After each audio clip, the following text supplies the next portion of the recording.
僕らの宇宙教室の宮川博です。今回は2021年5月26日のスーパームーンは皆既月食というお話です。内容は、今年のスーパームーンは5月の26日なんですが、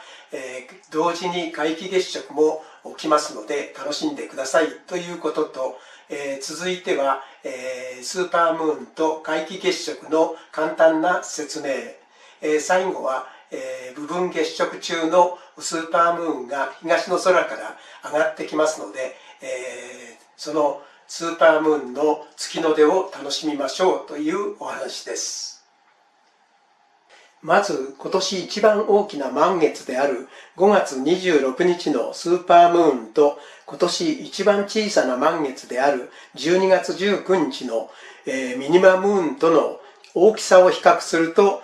こんな感じなんですね。大きさではスーパームーンの方が 15% ほど大きく、30% ほど明るく見えます。それから今年のスーパームーンは大きいだけではなく、一時大きな月が赤黒い月の皆既月食となり、日本全国で観察できます。続いてスーパームーンと皆既月食についてのお話です。スーパームーンとは、天文用語ではありませんので、はっきりした定義はありません。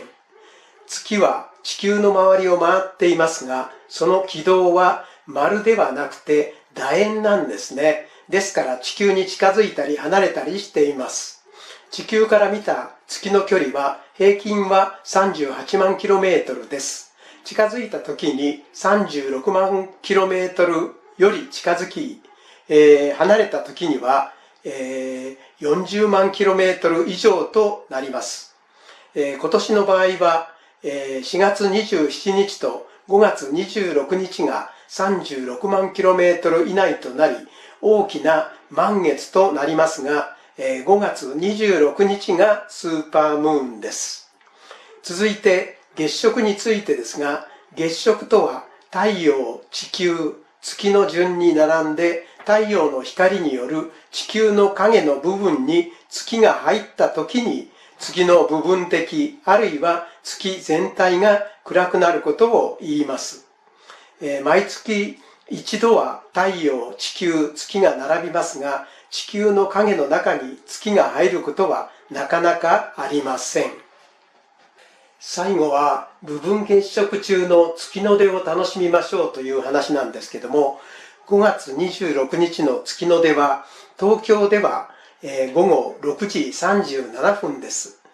山梨県、私が住んでいる山梨県は山に囲まれているので場所にもよりますけども、東京の30分から1時間遅れくらいで月が出てくると思います。私の住んでいる山梨県甲州市の市街地では東京の50分遅れくらいですから、午後7時27分頃ですね。部分食の始まりが6時45分頃からですから、山梨では部分的に暗くなったスーパームーンですね。部分月食中のスーパームーンが東の山から出てきます。これはなかなか面白い映像となりそうなので、動画を撮って YouTube に投稿予定です。地球の影でスーパームーン全体が赤黒い、色となる皆既月食は午後8時9分頃からです。最大が8時19分頃。皆既月食の終わりは8時28分で約20分間の天体ショーです。ただし、部分月食まで入れると約3時間の大天体ショーとなります。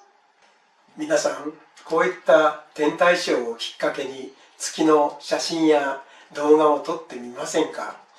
私の場合は今から10年ほど前になりますけども、南米チリに赴任が決まった時にですね、それをきっかけに、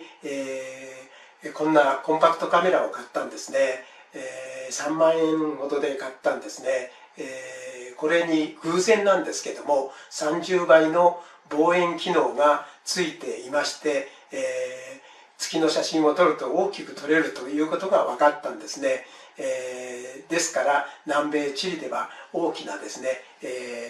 月の写真をたくさん撮りました。今ではもう月撮影にこのカメラが欠かせません。それから今ではこのカメラ10年以上経ちますので、中古品で1万円程度で売っているようですね。さらに新しいカメラも出てまして、今では50倍の望遠機能がついているものもあるようです。ぜひ5月26日のスーパームーンプラス皆既月食を